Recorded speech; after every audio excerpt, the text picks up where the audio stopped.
Les amis, je vous retrouve pour une vidéo qui n'était absolument pas prévue initialement. J'ai assisté à un événement autour de la Palestine qui s'appelle De Gaza à Roubaix. Pour les Lillois, vous devez peut-être en avoir entendu parler. Ça s'est passé à la Condition publique. Et lors de cet événement, plusieurs intervenants ont parlé et exposé, dont Saïd Bouhamama, qui est un sociologue assez connu, qui est spécialiste de la colonisation et qui a rédigé, il me semble, un livre sur le sujet. Il est intervenu. Il y a également un médecin qui a opéré à Gaza et des réfugiés palestiniens qui témoignent. Et j'ai trouvé ça ultra intéressant d'avoir un autre prisme que ce que les médias diffusent. Je vous en ai déjà parlé dans une de mes vidéos que j'ai postée l'année dernière. Si vous voulez avoir un regard limpide sur la question palestinienne, surtout ne vous référez pas à ce que diffusent les médias parce que c'est bullshit en fait. Il y a plein de mensonges et aucun des médias mainstream ne parle de la colonisation.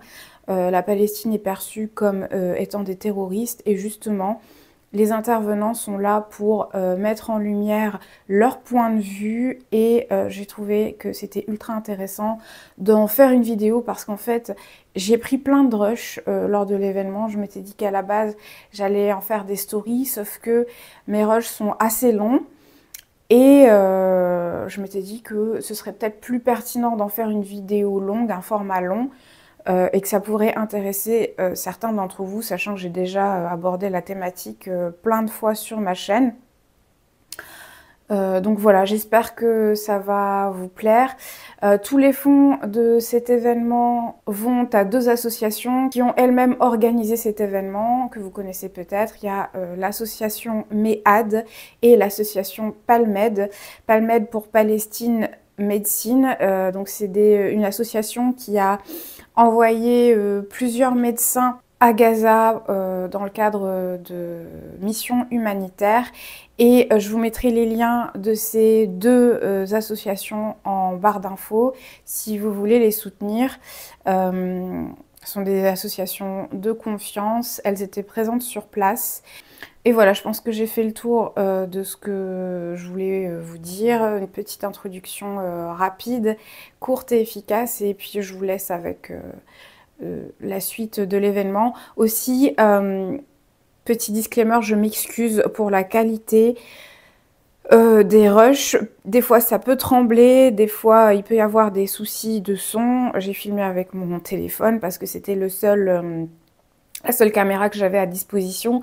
Donc la qualité n'est pas forcément optimale, mais je pense que voilà, ça reste quand même des rushs qui étaient exploitables et je voulais pas les gâcher, je voulais que ça reste quelque part. Comprendre, c'est que l'événement d'aujourd'hui, il nous tient à cœur parce qu'en fait, non seulement il parle de la Palestine, mais c'est surtout qu'il parle de la solidarité. La solidarité d'artistes, la solidarité entre bénévoles, la solidarité entre humains qui ont répondu présent immédiatement pour la cause. C'est quelque chose qui nous tient à cœur, étant donné que, au vu de l'actualité, on a besoin, alors que l'actualité politique, sociale, ce que vous voulez, on a besoin plus que jamais en fait d'être solidaires entre humains. On le rappelle, c'est un événement qui est apolitique, c'est un événement qui vient en fait rassembler. Le reste en fait se fait naturellement. Donc les personnes présentes, Saïd Bouhamama à ma gauche, la star. Alors Saïd, tu veux te présenter ou je te présente? Bon, alors je te présente. Toujours très humble, hein. Donc sociologue et militant associatif, engagé professionnellement et personnellement dans les luttes d'émancipation dans toutes leurs dimensions. Son dernier livre porte sur la Palestine, manuel stratégique de la Palestine et du Moyen-Orient. Donc on est vraiment dans la thématique. Il faut savoir que pour ceux qui ne le connaissent pas, mais encore une fois je le répète, c'est une star, Saïd Bouhamama. Je vous invite à aller sur vos téléphones si vous avez un petit peu honte ou vous rougissez parce que vous ne le connaissez pas. J'ai fait pareil au tout début, mais ça remonte à une vingtaine d'années. Et je me suis rendu compte que Saïd Bouhamama, en fait, il est partout. Il est partout dès qu'en fait il s'agit d'humain. Il s'agit d'être présent, d'être dans l'action. C'est quelqu'un qui ose dire les choses avec les mots M-O-T-S pour des mots AUX, dont la société en fait est révélateur d'un véritable problème. Pas que nos politiques, mais aussi nous en tant que citoyens.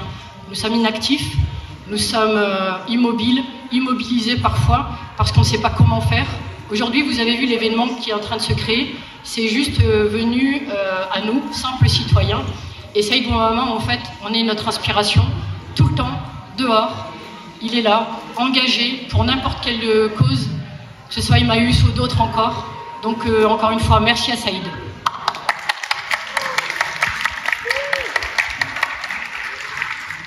Dr Salem va arriver juste après, pareil, un grand monsieur, ancien responsable du service radiologie de Seclin, ex-président de Palmed. C'est l'occasion pour moi de vous parler de Palmed pour que vous compreniez que tout ce qui est fait aujourd'hui, c'est pour Palmed. Palmed, association de médecins et de soignants qui en fait régulièrement vont à Gaza, Raza comme on dit en arabe, et non Hamas, c'est plutôt Raza. Petite boutade. Donc Palmed, en fait, vous allez le retrouver, vous avez Palmed France et Palmed Europe. Et nous, on a décidé, petits citoyens que nous sommes, de récolter humblement. Chaque petit centime ira directement à Palmed. Pour les personnes qui se posent encore la question, oui, mais comment on sait que c'est sécurisé? Pas plus tard qu'hier, un artiste me posait la question en pensant qu'en fait l'argent était gardé par X ou Y personnes. Ne vous inquiétez pas, ça va bien à Raza, et ça c'est Dr Salem qui se chargera de vous le dire. Dr Bouchakour Shamseddine, qui est là aussi, il peut lever la main. Il est juste là, il est dans la préparation. Donc Dr Bouchakour Shamseddine, médecin anesthésiste à Lille, ancien praticien du CHU de Caen, revenu de Raza aussi, qui va témoigner à travers des belles images. Et ça, c'est malheureusement, c'est ironique. Jihad Al-Fakawi, jeune franco-palestinien, informaticien, engagé de différentes actions à Lille. Et moi, j'ai mis jusqu'à Bruxelles. Il n'est pas content que je lui ai mis Bruxelles. C'était juste pour vous dire qu'en fait, c'est quelqu'un qui va partout. Il est boulimique d'action. Mais comment ne pas être boulimique d'action lorsqu'on est palestinien et qu'on sait que tous les jours, quelqu'un de son entourage meurt. Bissan Abou El Najjar, je ne la vois pas encore. Elle va peut-être lever la main si elle est là. Bissan n'est peut-être pas encore arrivée. Donc, citoyenne belge d'origine palestinienne, militante palestinienne aussi, chef d'entreprise, coordinatrice du collectif Palestine de Belgique. On espère qu'elle sera là. Elle avait eu quelques soucis de santé. Si ce n'est pas le cas, c'est pas grave. On est une petite famille aujourd'hui et on est tous là pour vous répondre à la question. Mais comment on peut aider? Et est-ce que ça sert vraiment de faire quelque chose? Oui, ça sert quelque chose, car le silence tue.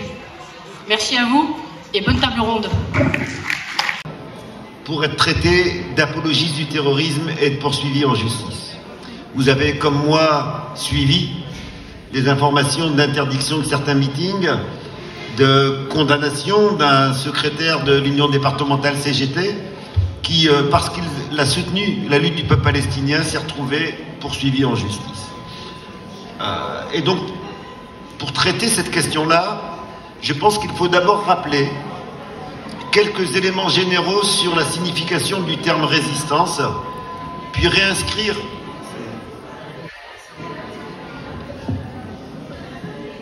il faut ensuite réinscrire la résistance palestinienne dans son contexte historique pour comprendre les différentes formes qu'elle a prises dans l'histoire jusqu'à aujourd'hui. C'est un peu... Et enfin, d'en tirer quelques éléments de leçon. D'abord sur la notion de résistance. Rappelons quelques banalités, mais vous savez, la vérité est souvent dans les banalités. La première banalité est que là où il y a oppression, il y a résistance. L'histoire de l'humanité ne connaît pas de situation d'oppression qui n'a pas suscité des actes et des mouvements de résistance. Partout où il y a eu domination, partout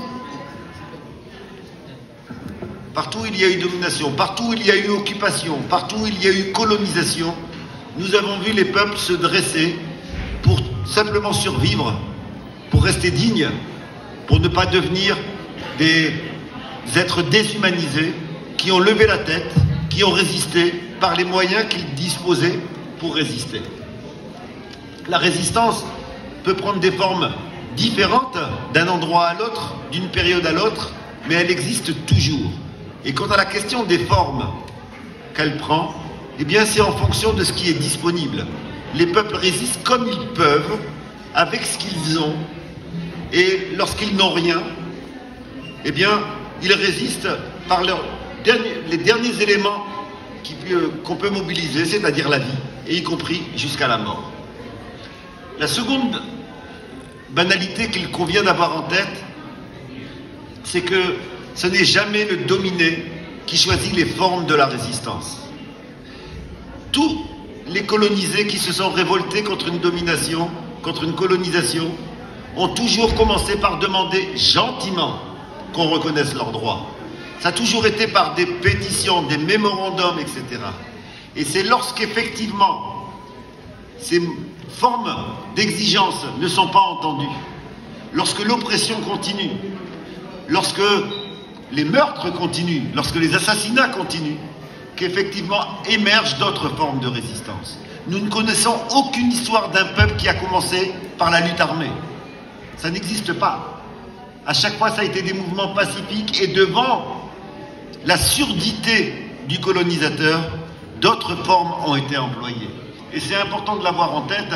Si le peuple palestinien pouvait être entendu sans intifada, sans mouvement de lutte armée, etc., eh bien, il ne demande que cela. C'est bien parce qu'en face, depuis maintenant près d'un siècle, le mouvement sioniste, puis l'État d'Israël, est venu confisquer ses terres, est venu déshumaniser tout un peuple, est venu tenter de détruire la dignité d'un peuple, qu'effectivement, il est contraint de rechercher des formes de résistance. Lumumba a été poursuivi en justice pour terrorisme. Faut-il rappeler que tous les leaders des indépendances nationales ont été poursuivis en justice et certains ont été condamnés, voire tués. Je pense à l'exemple algérien où la justice a décidé en Algérie de la décapitation, puisque on décapitait à l'époque de plusieurs dizaines de résistants algériens pour terrorisme. Autrement dit, et comme les Allemands d'ailleurs, au moment de l'occupation de la France, considéraient les résistants comme des terroristes. Bref, le simple fait d'être taxé de terroriste ne suffit pas à déterminer que si l'on a raison ou tort. À chaque fois qu'il y a eu résistance, on a appelé ces personnes des terroristes.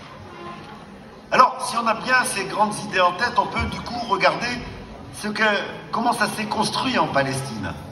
Comment la résistance a évolué des débuts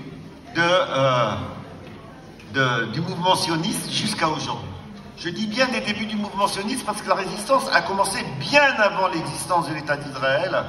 Elle a commencé au premier pas du mouvement sioniste. Les premiers pas du mouvement sioniste se déroulent au moment de l'Empire ottoman. Les premières colonies qui s'installent en Palestine sont des colonies qui arrivent avec de l'argent et qui arrivent pour acheter des terres. Et la Sublime Porte, comme on l'appelait à l'époque, autorisait ces achats de terres. Et on va avoir les premiers mouvements de résistance qui sont des mouvements d'opposition à la vente des terres.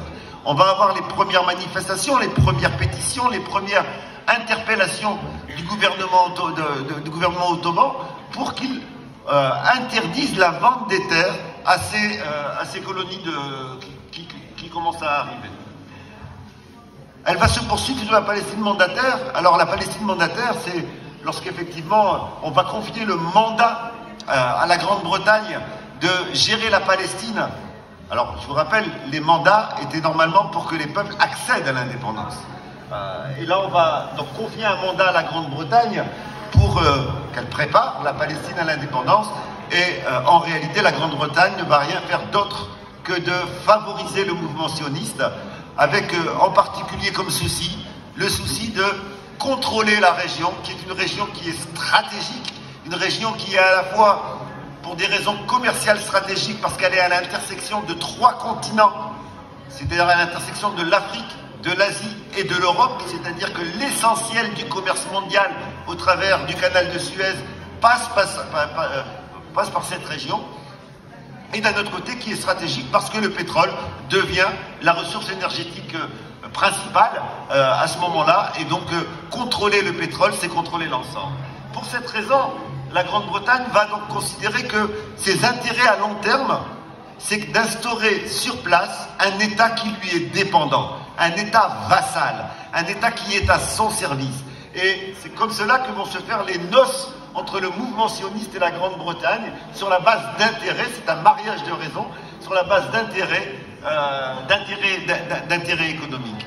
Et bien entendu, les droits du peuple palestinien vont dès ce moment-là être bafoués. Alors que le mandat, normalement, contraint la Grande-Bretagne à défendre les intérêts de tous les habitants de Palestine, on va avoir au contraire une Grande-Bretagne qui va faciliter la vente des terres au mouvement sioniste, et on va avoir à arriver à ce moment-là une véritable spoliation des terres.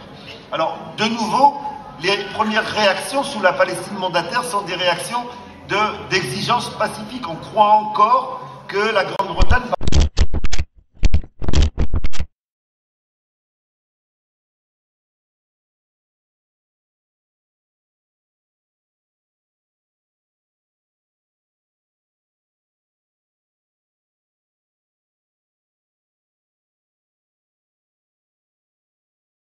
Dans les livres d'histoire, on vous dit un petit pays, le petit David israélien, qui s'est battu contre le grand Goliath, tous les États arabes, etc. Ça, c'est la fable qu'on nous raconte dans les médias. En réalité, si vous regardez l'état des effectifs militaires de tous les pays arabes cumulés, eh bien, ils sont inférieurs à l'état d'armement du mouvement sioniste. Le nombre de soldats dans les milices sionistes est plus important que toutes les armées arabes réunies à l'époque. Donc on nous raconte que plein de pays arabes se sont ligués contre un petit Israël. C'est exactement l'inverse. On a des milices qui sont bien armées, qui sont entraînées, qu'on a associées à la répression, qu'on a utilisées pendant la Seconde Guerre mondiale et qui sont formées, etc. Et c'est pour cela qu'en 1948, on va avoir le résultat que l'on connaît. Les violences qui vont être perpétrées en 1948 ne sont pas des violences liées simplement à un état de guerre. Ils sont liés au projet sioniste en lui-même. Les violences, les massacres, etc., c'est aujourd'hui documenté, visent à créer la frayeur, à créer la terreur, de telle sorte que le peuple palestinien fuit la Palestine. Et l'objectif était bien de construire le départ massif des Palestiniens, de telle sorte à libérer le territoire pour l'instauration du nouvel État. La catastrophe militaire de 48, puisque effectivement l'État sioniste, le nouvel État sioniste l'emporte fortement, la catastrophe va être au-delà des dégâts matériels. Elle va d'abord être une catastrophe psychologique. Le mot « Nakba », catastrophe, ne signifie pas simplement une catastrophe au niveau matériel, il signifie aussi une dimension psychologique. Le narratif sioniste construit à ce moment-là l'idée d'une armée sioniste invincible. Autrement dit, vous ne pouvez rien faire, accepter la domination, accepter la situation, et c'est la seule voie qui vous reste ouverte. Et c'est dans cette période-là où psychologiquement le peuple palestinien est au plus bas. Le peuple palestinien a été abandonné par un certain nombre d'États arabes à ce moment-là qui avaient des visées sur la Palestine. Par exemple, la Jordanie, qui prétendait soutenir les Palestiniens. En réalité, c'était soutenir les Palestiniens pour récupérer la Cisjordanie au sein du royaume jordanien. Et donc on avait de faux amis qui étaient un certain nombre d'États arabes de l'époque. Eh bien, le peuple palestinien est au plus bas. Et c'est dans cette période-là que vont naître un nouvel âge de la résistance palestinienne, qui est l'organisation, pour la première fois, d'un mouvement de libération nationale moderne, avec l'organisation de libération de la Palestine qui va naître à ce moment-là. Et donc, ce mouvement de libération nationale moderne, il va prendre les formes des mouvements de libération, c'est-à-dire l'idée qu'on ne peut pas s'en sortir si on ne résiste pas, y compris militairement, à l'occupant. Les fins, vous entendrez ça, on vous dira la guerre du Hamas contre Israël. Voilà. Donc l'objectif, il est évident. Il s'agit de diviser la résistance palestinienne en diabolisant une partie pour, en réalité, casser l'idée même de résistance. Alors rappelons que la situation actuelle est loin de ne concerner qu'un affrontement entre Israël et le Hamas, que tous les groupes de résistance, qu'ils soient avec un discours à connotation religieuse ou avec un discours à connotation laïque, eh bien, sont unis dans leur projet de résistance aujourd'hui. Et donc, à chaque fois qu'on vous divise la résistance, eh bien, c'est une manière de nous rouler. Mais surtout, il faut se poser la question. Quelle était la situation du peuple palestinien et des revendications palestiniennes avant l'épisode actuel? C'était une situation dans laquelle on était en train d'enterrer la question palestinienne. On était en train de l'enterrer. Les États arabes signaient l'un après l'autre des accords avec Israël, après l'Égypte, la Jordanie, le Maroc, le Pakistan, l'Arabie Saoudite, etc. Bref, l'un après l'autre, le peuple palestinien était en train d'être isolé. La colonisation continuait dans une impunité totale. On installait des colonies, etc. Plus personne ne parlait même de processus de paix. On était dans une situation dans laquelle les revendications du peuple palestinien étaient en train d'être enterrées. Il n'y avait donc comme choix que résister ou mourir. C'est important d'avoir ça en tête, quelles que soient les analyses que l'on fait, des formes qui ont été prises, etc. C'était résister ou mourir. Un certain nombre d'organisations de résistance palestinienne ont décidé de résister et n'ont pas été condamnées par le peuple palestinien. Une des raisons de la violence sioniste aujourd'hui et de l'ampleur des massacres aujourd'hui, c'est une volonté que le peuple palestinien dénonce ces organisations de résistance. Or, je n'ai, moi, pour l'instant, jamais entendu. Et d'ailleurs, ils ont du mal, ils aimeraient bien avoir des reportages où ils nous montrent des Palestiniens disant oui, mais ces groupes de résistance, ils ont eu tort de faire ça, etc. Nous n'avons pas eu cela. Autrement dit, le lien entre le peuple et les organisations de résistance reste profond. Et à ce titre, le massacre actuel est un échec pour Israël. Est un échec parce que justement, ils n'ont pas réussi à diviser la résistance et le peuple. Comme on dit dans un proverbe populaire qui est utilisé dans tous les mouvements de résistance, il y a résistance lorsque les résistants sont dans leur peuple comme un poisson dans l'eau. Eh bien, c'est la même chose en Palestine. Les résistants palestiniens sont comme un poisson dans l'eau avec leur peuple, tout simplement parce que c'est l'ensemble du peuple palestinien qui résiste. Aujourd'hui, la hargne ne concerne pas simplement les civils. Il ne s'agit pas seulement de tuer des civils. Il s'agit de détruire un environnement. On détruit la vie quotidienne des Palestiniens, on détruit leur infrastructure routière, on détruit tous les aspects dans l'idée que la vie va devenir impossible et va les contraindre à fuir de telle sorte à effectivement laisser rendre impossible la résistance. Le simple fait que malgré les souffrances, les Palestiniens décident de rester, que malgré les souffrances, lorsque la frontière se réouvre, ceux qui étaient partis, la frontière se réouvre, ils reviennent, eh bien, indique que ça, c'est une résistance qui est invincible. Merci.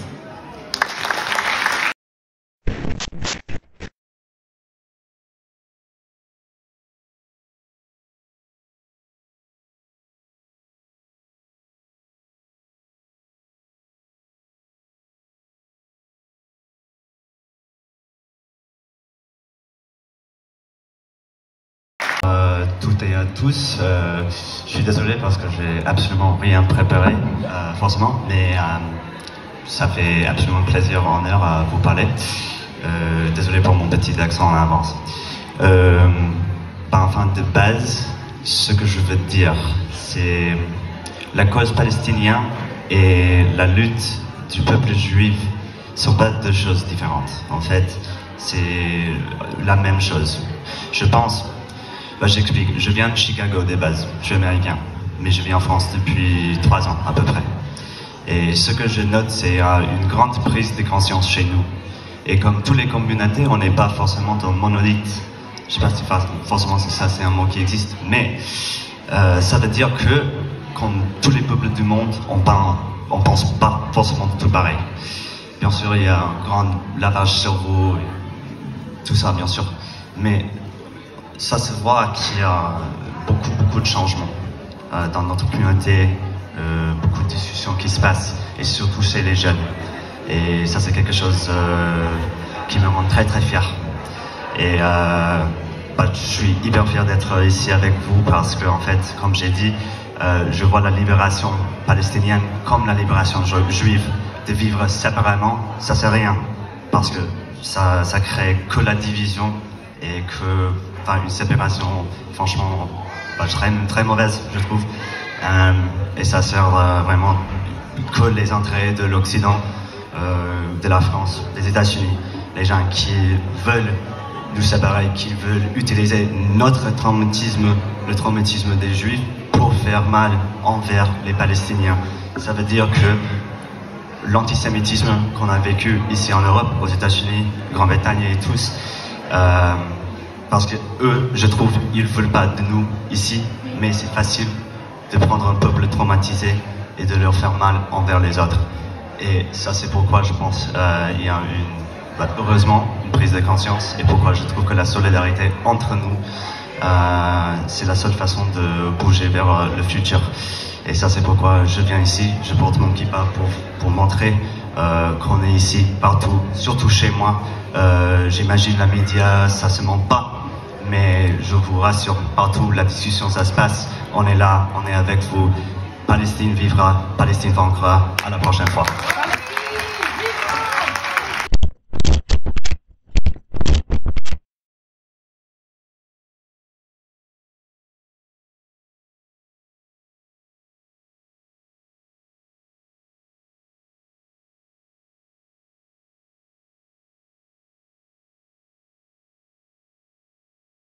Qu'ils ne connaissent pas. Et j'ai eu cette chance à travers l'association Palmed de partir justement à Gaza. Je ne suis pas le seul, il y en a plusieurs. Et puis je me réjouis parce qu'on a reçu en fait des vidéos de nos collègues qui sont dans le nord de Gaza. Et ça reprend un petit peu ce qu'il disait en fait M. Mohamed tout à l'heure. C'est-à-dire qu'on ne quitte pas le territoire, on revient dans le même territoire. Et les collègues, ils sont dans le nord de Gaza, ils ne sont pas à Khan Younes, là où moi j'y étais. Et ça, c'est un signal très fort et très important. Donc les collègues ils travaillent et on leur souhaite, je pense, j'ai une petite pensée aussi pour Zoher qui est parti avec nous. C'est un gynécologue qui a fait un peu très connu dans le monde humanitaire et qui est reparti après avoir passé déjà un mois là-bas. Je ne sais pas comment il fait, mais en tout cas en fait ça inspire le respect et l'admiration. Donc moi je vais vous parler en fait de mon séjour. Je vous parle aussi de l'association Palmed. Et puis, je vais essayer de partager avec vous mon sentiment personnel, mais ça reste personnel. C'est-à-dire, c'est ma grille de lecture à moi, et chacun il doit en avoir la sienne. Et puis, j'ai fait le choix aussi de ne pas mettre des photos très... j'utilise ce mot trash, parce qu'on a tous vu des images pas très belles à voir. Et donc, mais je vais essayer de partager avec vous comment ils vivent les Gazaouis. Je trouve que c'est beaucoup plus intéressant et c'est beaucoup plus, voilà, enfin, ça transmet mieux le message. Et si je suis là, c'est à la demande aussi des Gazaouis ou des Palestiniens qui nous demandent que, après notre départ, ils nous ont dit voilà le meilleur cadeau que vous pouvez nous apporter, c'est justement de parler de nous. Donc moi, je me fais le devoir, moi et mes collègues, je suis pas tout seul, hein, il y en a plusieurs, de parler et de transmettre de ce que nous on avait pu vivre, ou on a eu cette chance de vivre grâce au monsieur qui ne parle pas beaucoup en fait, monsieur Salem, mais qui trouve toujours des solutions en fait pour nous, et franchement il a envoyé ce monsieur là en fait beaucoup de médecins à Gaza, et ça date depuis 2008.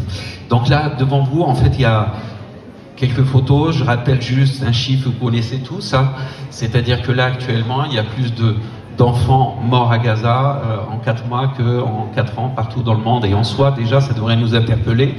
Et c'est un chiffre, les images sont là, hein, enfin sur la droite, là, enfin en bas de l'écran, vous voyez en fait ça, c'est l'hôpital Al-Shifa, et on assiste quelque chose en fait de nouveau justement en fait dans cette guerre, chose qui n'existait pas avant, c'est que le personnel médical ou le système de santé est devenu une cible de guerre.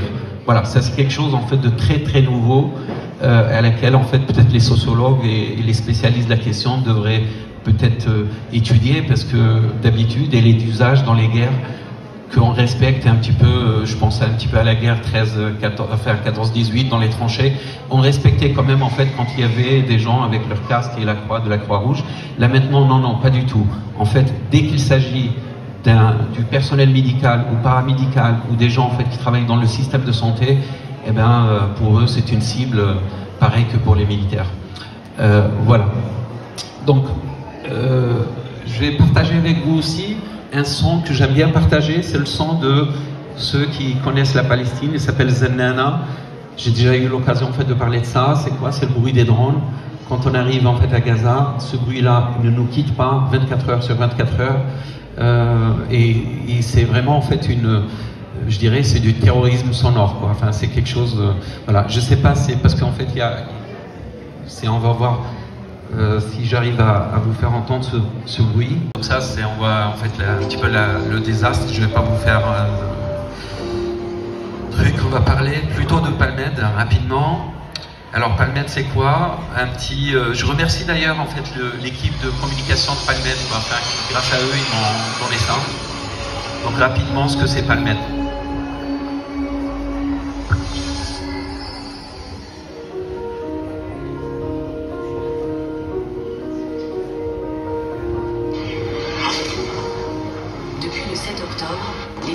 Et le chaos dans la bande de Gaza sont d'une violence inimaginable. Des centaines de milliers de réfugiés vivent dans la peur, l'insécurité, le manque de nourriture, d'abri, d'eau et de soins médicaux. Après la destruction de la plupart des hôpitaux, les derniers restants sont poussés au-delà de leur capacité et sont sur le point d'être épuisés. Il est plus que temps d'agir. Palmed souhaite offrir aux Palestiniens de Gaza un meilleur accès aux services de santé par la création des centres médicaux et soulager l'existence des réfugiés palestiniens en sauvant leur vie. Ces centres médicaux serviront à soigner les blessés et à renforcer les équipes médicales sur place. Aidez-nous à soigner les personnes les plus démunies. Merci de votre soutien et solidarité. www.palmedeurope.fr. Donc ça, c'est pour suivre un petit peu notre actualité. Et sinon, alors la Palestine, avec toute l'équipe, c'était une équipe internationale. Je crois qu'on a été la première à faire rentrer avec des collègues américains, des collègues anglais, et puis des Jordaniens, beaucoup de Jordaniens. Il y a une raison pour ça, justement en revenant en fait à l'histoire des réfugiés, parce que 70% de la population jordanienne est d'origine palestinienne. Et on a eu aussi en fait des Jordaniens qui ne sont pas d'origine palestinienne, et ça c'est un message qui est très très fort. Donc on arrive à Rafah, et l'hôpital européen, c'est un peu dans le sud de Gaza. Vous voyez en fait tout ce qui est noir. J'ai récupéré ça, c'est Médecins sans frontières qui ont fait ça. Et donc c'est juste pour vous situer, en fait on était par là. Alors il faut savoir que le tissu hospitalier ou le tissu de santé à Gaza, il est ce qu'il est. Enfin, je parlais à un public qui est averti, qui connaît très très bien la réalité du terrain, mais le moins qu'on puisse dire, c'est juste pour donner un chiffre, on avait à peu près 3000 lits d'hospitalisation à Gaza, d'accord? Là, on passe à moins de 1000 et je pense qu'on ne dépasse pas les 500. Pour une population qui fait 2,2 millions d'habitants et qui a des besoins de santé en fait qui ont augmenté à cause de la guerre, et qu'on peut mourir actuellement, pas uniquement en fait de blessures de guerre, mais on peut mourir d'une appendicite à Gaza actuellement, parce qu'il n'y a pas de salle opératoire, et toutes les salles, en fait, en tout et pour tout, actuellement, il y a à peu près une dizaine de salles opératoires, pas des dizaines de blocs opératoires, je parle de salles opératoires qui tournent à Gaza, pour une population, alors je vais vous donner une idée, en fait, Pascal, je dis Provo, là à côté, je crois que c'est 15 ou 16 salles, pour une population de Roubaix, je ne connais pas exactement le chiffre, mais vous pouvez un petit peu imaginer la demande qu'il y a en termes de besoins de santé. Alors, et on arrive à l'hôpital européen. Alors, l'hôpital européen, première photo que je prends, c'est celle-là. Vous allez voir en fait la flèche jaune. La flèche jaune, c'est quoi? C'est un drapeau blanc.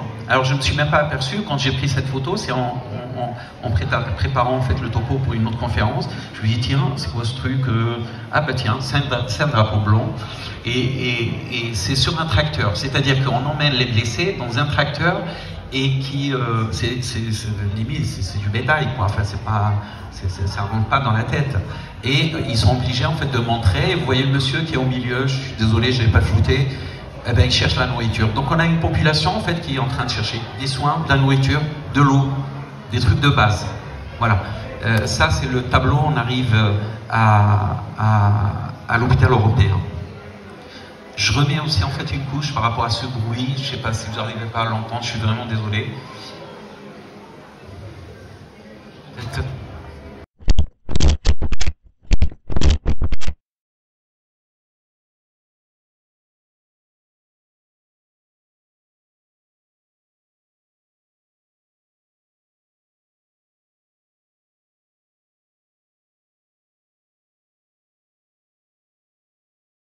Alors, je m'appelle Bissane et je suis maroco-palestinienne. Donc, je ne suis pas moitié-moitié. Je suis complètement marocaine et complètement palestinienne. Donc, je suis doublement arabe, doublement musulmane et doublement sémite. Étymologie du sémitisme, s'il vous plaît. Non, je fais confiance à votre intelligence et vous pouvez consulter Larousse ou ça fera l'affaire. Ce sur quoi je veux insister, c'est mon prénom, qui a une signification très importante. Le prénom Bissane, c'est un prénom arabe et donc c'est le nom d'une ville palestinienne occupée, qui a été occupée le 12 mai 1948. C'est une ville cananéenne qui a plus de 5000 ans d'histoire et qui signifie en araméen maison de Dieu ou maison paisible ou, si vous le voulez, le beau lieu. Donc, ma ville n'a jamais connu de paix, comme moi. Donc, mon corps n'a jamais été paisible. J'ai subi, comme mon père, comme mon grand-père, comme toute ma lignée, la colonisation de plein fouet, puisque je suis réfugiée et détentrice de la carte UNRWA. Alors, je suis née au Maroc et malheureusement, j'ai été discriminée par rapport au genre de ma mère, qui n'a pas pu me donner ou donner à ses enfants la nationalité marocaine.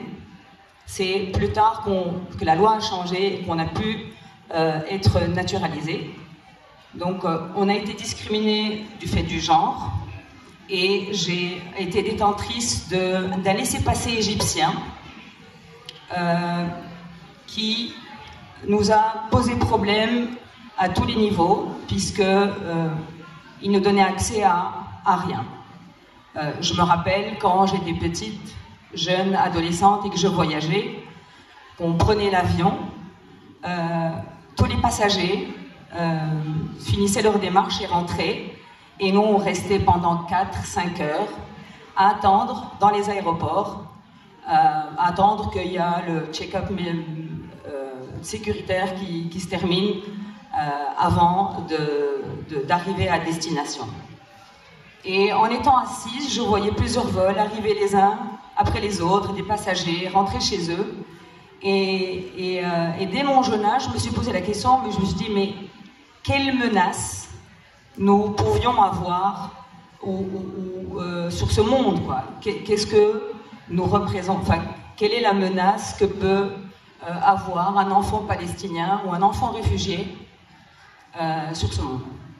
Donc, comme je l'ai dit tout à l'heure, mon corps n'a jamais vécu, a subi l'occupation de plein fouet, a toujours été colonisé, même si mon cœur et mon âme sont restés toujours libres. Alors, moi, en tant que Palestinienne,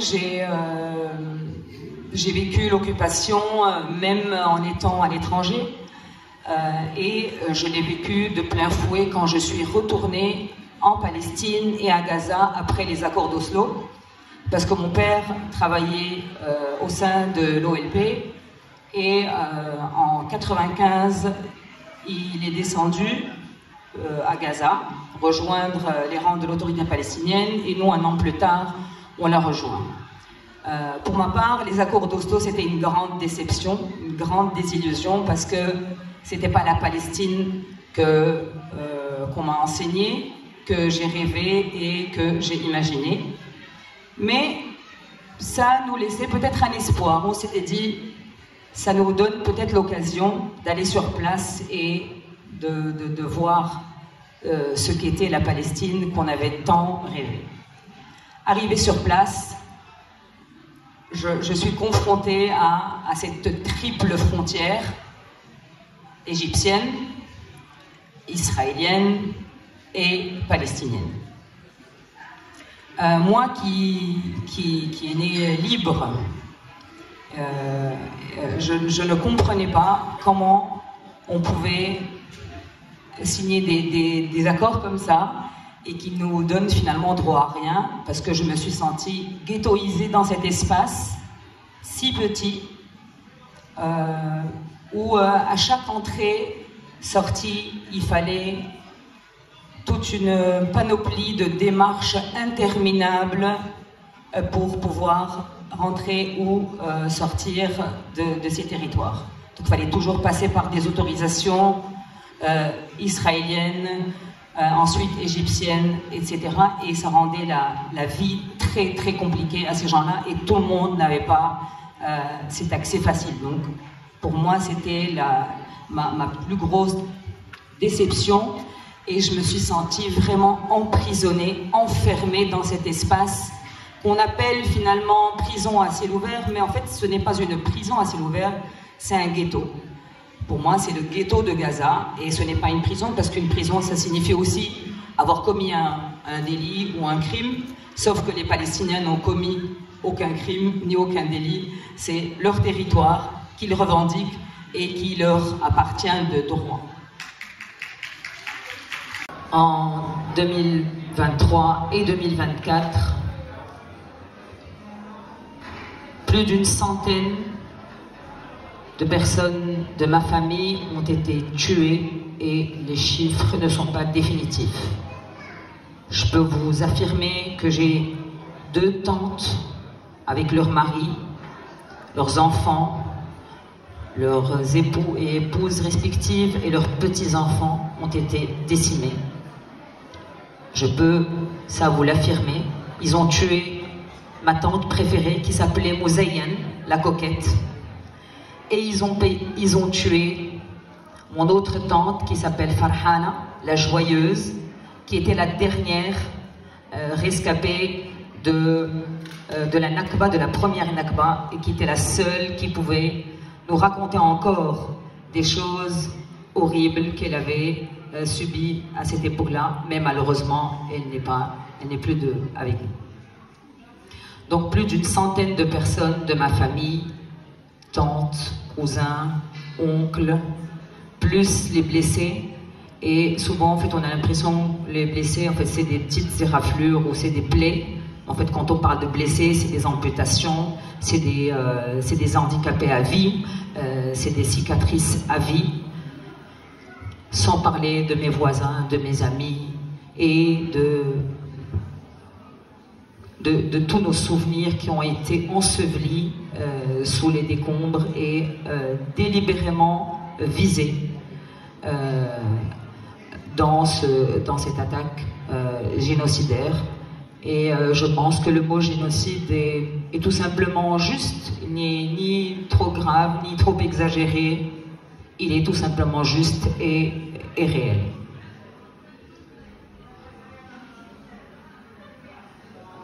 Je pense que je vais m'arrêter là.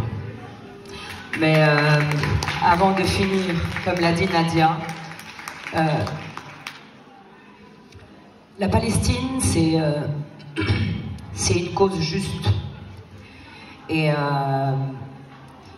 Et c'est, nous on dit, la Palestine se libérera et libérera le monde parce que tout simplement elle a mis en lumière toute l'hypocrisie, toute la corruption de notre système politique, la corruption de nos âmes.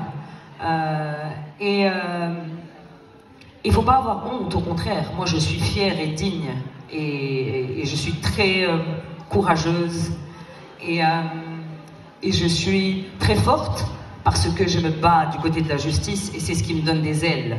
Je me dis, mon corps a été occupé, mais mon âme et mon cœur sont libres et continueront toujours à être libres.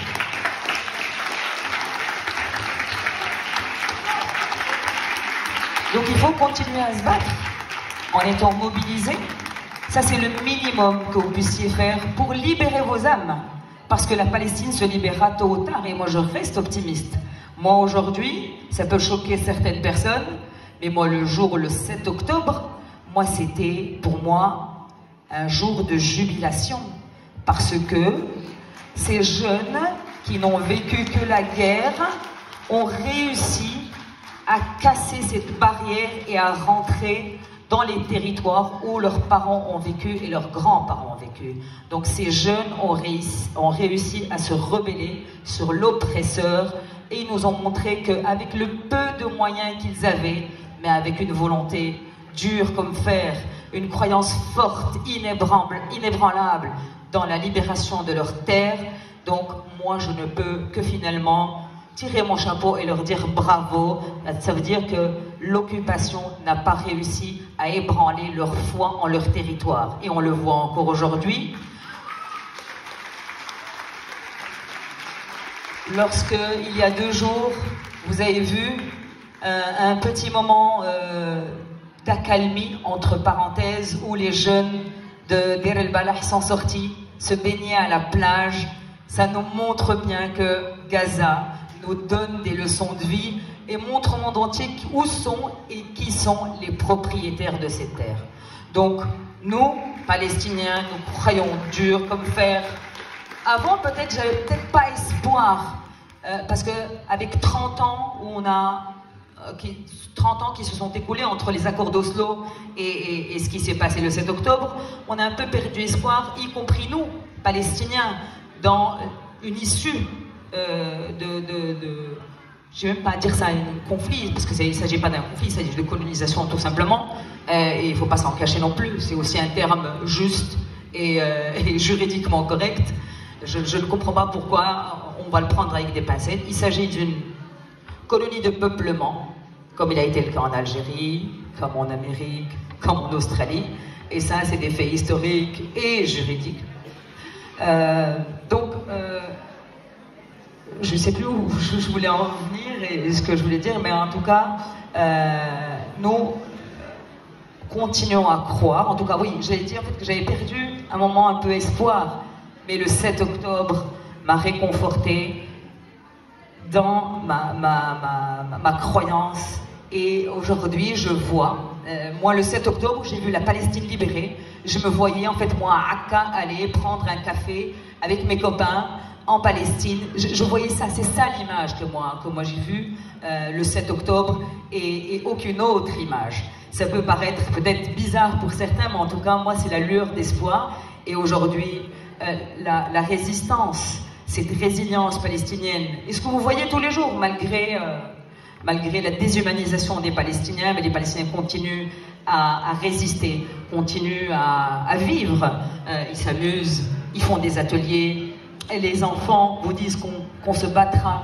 J'ai posé la question à un petit jeune de 20 ans et je lui ai dit, si on te donne 99% du territoire, il me dit, eh ben je vais me battre pour le 1% restant. Et c'est ça l'image. C'est ça en fait, c'est la Palestine, elle est indivisible. La Palestine, elle est une et indivisible. Donc c'est ça le message qui est adressé par tous les Palestiniens. Et donc, mobilisez-vous. Continuez à être présent. Vous ne vous battez pas pour la Palestine, mais vous vous battez pour votre libération, pour la justice pour tous, et pour que cette justice soit respectée. D'accord? Et qu'on ne pourra pas, et pour que ça ne se répète plus, parce que, on l'a vécu à travers l'histoire, c'est pas aux Palestiniens de payer le prix de ce qui s'est passé à la Première Guerre mondiale. Nous avons été victimes et il est hors de question que nous payions le prix du racisme, du nazisme européen. Il est hors de question. La Palestine a été toujours une terre de tolérance, une terre où toutes les religions ont coexisté, cohabité dans la paix. Et personne ne nous déviera ou déviera le regard ou essaiera de manipuler ce conflit et l'emmener vers une guerre de religion ou autre. Il s'agit d'une guerre de territoire, il s'agit d'une colonisation, ni plus ni moins, et il faut que ça s'arrête. Donc il faut abolir la colonisation, définitivement. Et le pire ennemi des Juifs, c'est l'État sioniste, parce qu'avec cette politique, non seulement il vise les Palestiniens et il vise à exterminer le peuple palestinien, mais par sa politique raciste d'apartheid, il vise aussi toutes les juifs de la planète. Donc les premières victimes de l'antisémitisme, c'est les juifs, mais qui subissent le premier, cette caricature. Voilà, donc c'est l'État sioniste, l'occupation coloniale qui va finir par causer du tort aux Juifs plus que tout autre, plus que les Palestiniens ou tous les autres. Donc reconcentrons-nous, gardons le cap, la Palestine se libérera et peut-être que vous serez présents et vous le verrez de vos propres yeux parce que moi j'y crois. Comme l'a dit Ilan Pappé, aujourd'hui, le 7 octobre, c'est le début de la fin de l'État sioniste colonial et de cette colonie de peuplement.